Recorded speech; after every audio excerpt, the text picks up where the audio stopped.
Hey, it's time to dish with D. That's me. I'm looking for my gloves. It's going to be like 60 something today, but it's 43 right now. My hands are cold. I found one.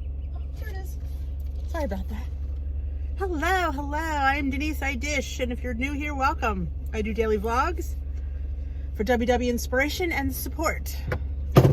If you want me to vlog about something, leave it in the comment section below, and I'll be glad to have a conversation about it, because that's what I do. I love having ideas, by the way.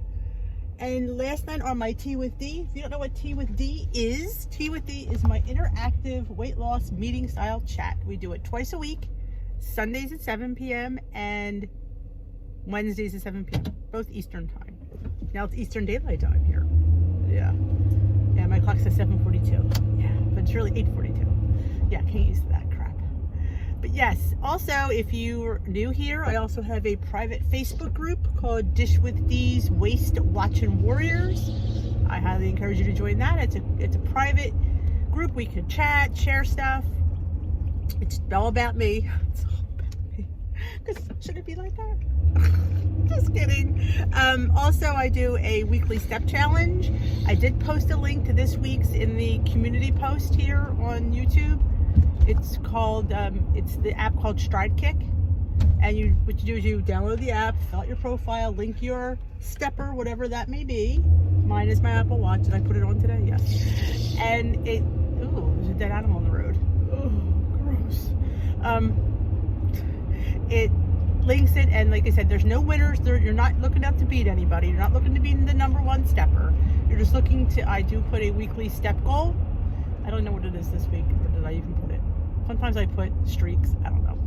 And you're just looking, it's really, you're just trying to do better for yourself. You're just trying to get your score up and stuff, because I don't like competition where I need to beat her, because it's really all about you.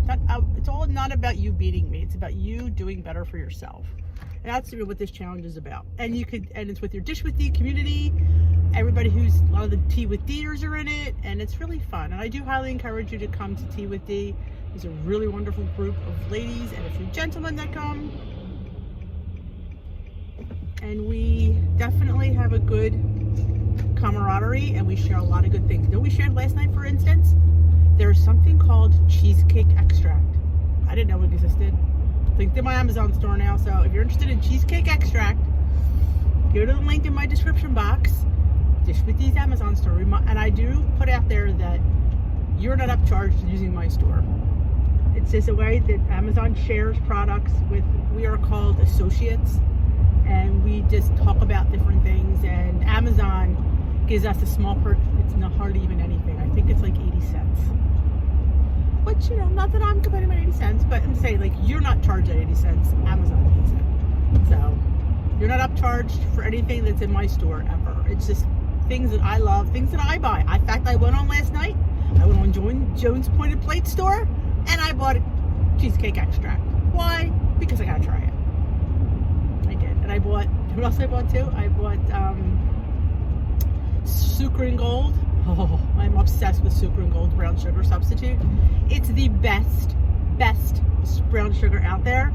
It's most like brown sugar. It feels like brown sugar. It smells like brown sugar, and it has that texture, which is totally what I'm into for brown sugar, because you want that molassesy stickiness, and that's what it has. The Montford Golden is okay, not as good as the Sucre and Gold. The Sucre and Gold is much more pricier, I will tell you that. I think I got 2 bags for $18. I don't know how big they were. I don't think they were. I don't know. I needed it, and yeah, since I was already purchasing, that's what I did. So that's in my Amazon store as well. So I highly recommend those 2 products today. And today's vlog is brought to you by Donna McKean. Donna McKean says, God, I wrote it down, and I don't remember what it was. God, I am horrible. It was like motivation, but God, what was the word? I went down, I reread it, and I thought, okay, it's how you keep going, how you keep motivated was the gist of it. But I don't think the word motivated was the word. Another dead animal. Animals today. Ugh. Willpower. I think it was, how do I keep the willpower? I think that was the word willpower she used. And it's not easy. I'm not going to sit there and tell you that it's easy to keep always on plan. But what I've found helpful is that I don't treat this like I'm on a diet. I don't sit there and say, I can't have that, because I can have whatever I want. With the fact that I can't have a lot of that.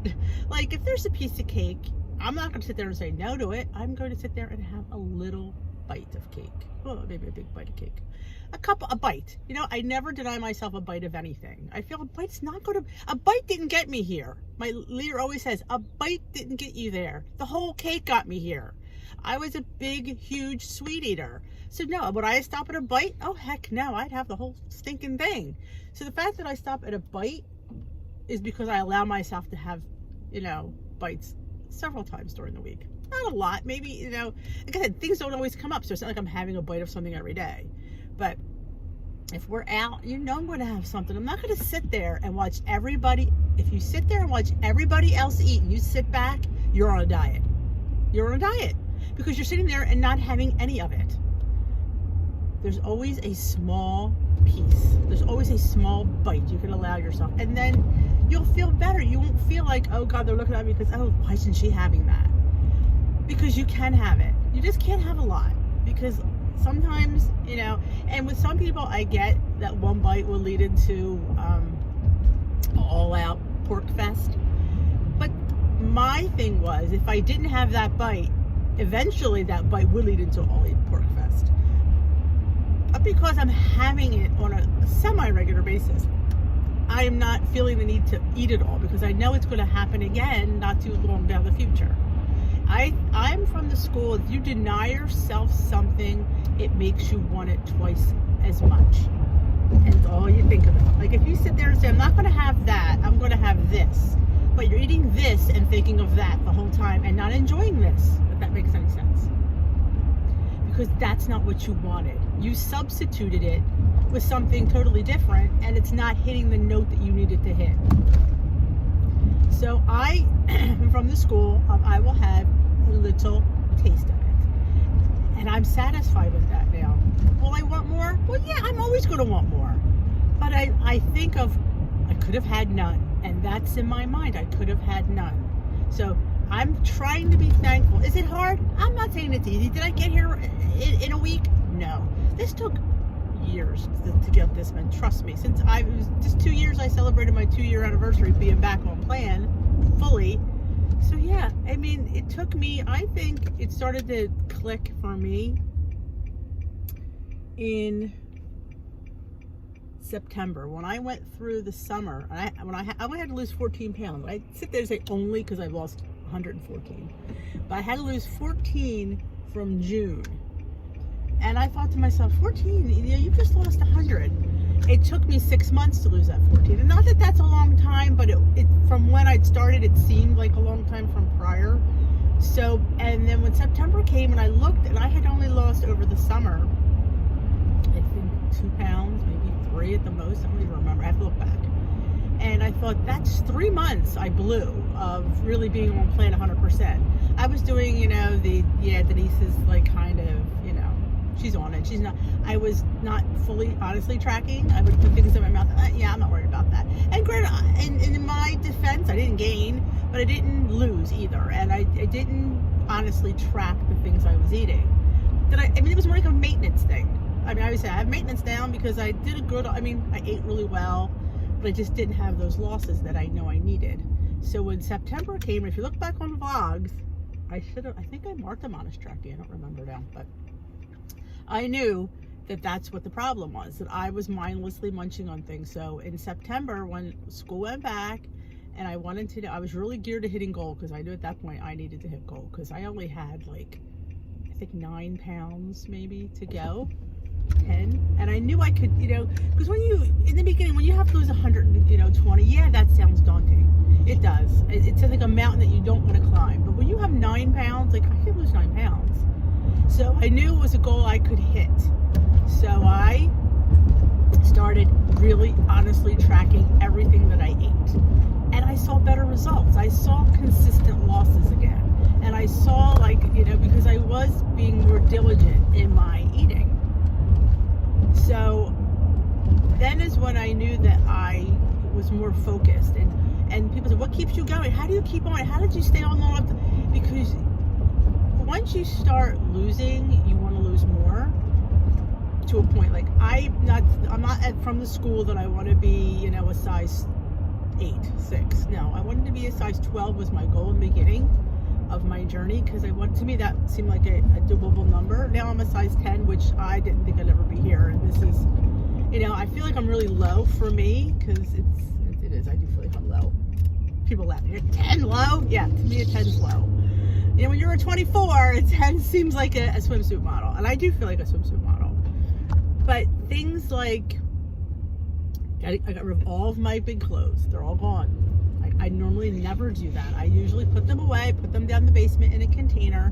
I thought, no, that's giving me the out to go back, and I don't want to have that out. So now I have nothing to wear if I gain a significant amount of weight. So that was its motivation, and you feel better. When I tell you how wonderful I feel, I do. I feel I'm in the best shape of my life. Seriously, at 53, I've never been this great a shape. And the food I'm eating is fantastic. I don't feel deprived. I still feel hungry, but I think that's just a mental thing. I've had hunger, like I want more. I'm always going to want more. And I say this, and I knew that, and I've learned that about myself. It's not me. It's not WW. It's me. It's me who I'm always going to be. 43 years of overeating is something that, you're not going to cure. I was going to say the word cure. You're not going to get that good of a handle on in a couple of years. It may take me a long time for my head to catch up with my stomach, and I just know that I have to watch, or I could get really out of control. And 270 pounds for my frame was way too big. I have people, which is hilarious though, people have said to me, you're so tiny. I'm like, tiny? I don't feel tiny. To them, I look tiny. So we always see ourselves as we always were. Like do I still see that 270 pound girl? No, but I don't see this girl either. I'm kind of like on the, a little bit higher than that. I don't see myself as tiny. I definitely see, the significance of the weight I've lost, but I don't look at me and say, oh God, I'm tiny. No. And that's good, because, but it's funny when people call you like tiny, but take that as a compliment. I do, because what the heck? Nobody's ever called me tiny. I was always the big girl. That heavy set girl over there, that was me. So you just have to, find what motivates you. Like, is it your clothes? Is it people complimenting you? Is it feeling good? It's sometimes you just have to know, yes, I love food and I love to eat, but I know that I can't live this life anymore. And please, like I say, don't treat this program like a diet. Treat it like a lifestyle, because you need to continue it. You can't continue it if you're denying yourself everything. Find a way to fit it in. I had a delicious matcha green tea latte on Saturday. I put it in my tracker on Thursday because I knew I was having it on Saturday. So I knew I needed to save the points for that. And it was fantastic. It was delicious. I might be going back after another one. I'm going to go in and find out that we can lower the points. Like if there's something that they add that makes it 8 points. Like, is it maybe I can use unsweetened milk? Again, tweak things. I'm going to go into Dunkin' Donuts. Hopefully I'll have an American. And I will be able to understand, you know what I'm saying. And find out what's in it where I can adjust it and make it fit into a few times a week. We have to learn to play with food. We can do it. Does it take work? Yes. I will not lie to you. It takes work. Yeah, that's the one thing I come out of this conversation is definitely takes work. So I hope you enjoyed this video. If you did, give it a thumbs up. If you haven't already subscribed, please hit that subscribe button. Hit that notification bell. Let you know when I upload. I upload daily vlogs. I do some cook with me's, and I made my meatballs yesterday. I did video it. It's not WW friendly, but it's delicious, and I will be putting that up sometime this week. I thank you for joining me on my way to work. Have a great rest of your day. We will dish another day. Have a great day.